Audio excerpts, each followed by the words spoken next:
I got involved with Lutheran Metro Ministry and Disability Advocacy in 1977 when Deborah Nebel, who was at that time our church deaconess, who had been involved with LMM because of her father who was disabled.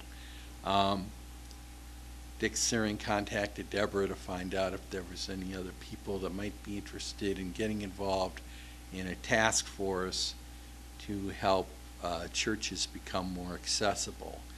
And the way that came about was there was a gentleman whose son was a gymnast at Cleveland Heights High School.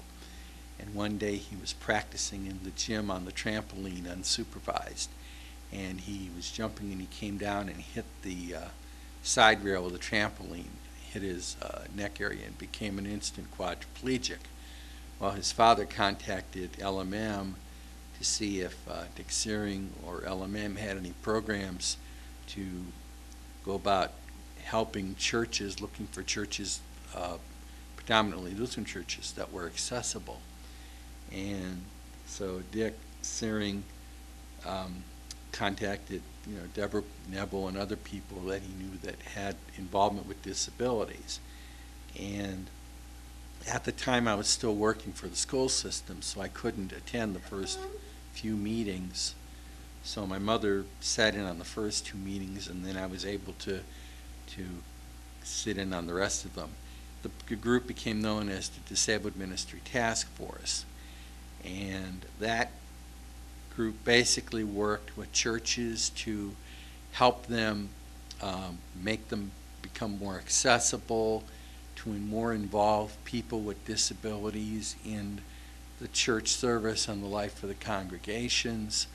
The one big thing that the Disabled Ministry Task Force did was they started what was known as an ecumenical worship service by and with persons with disabilities.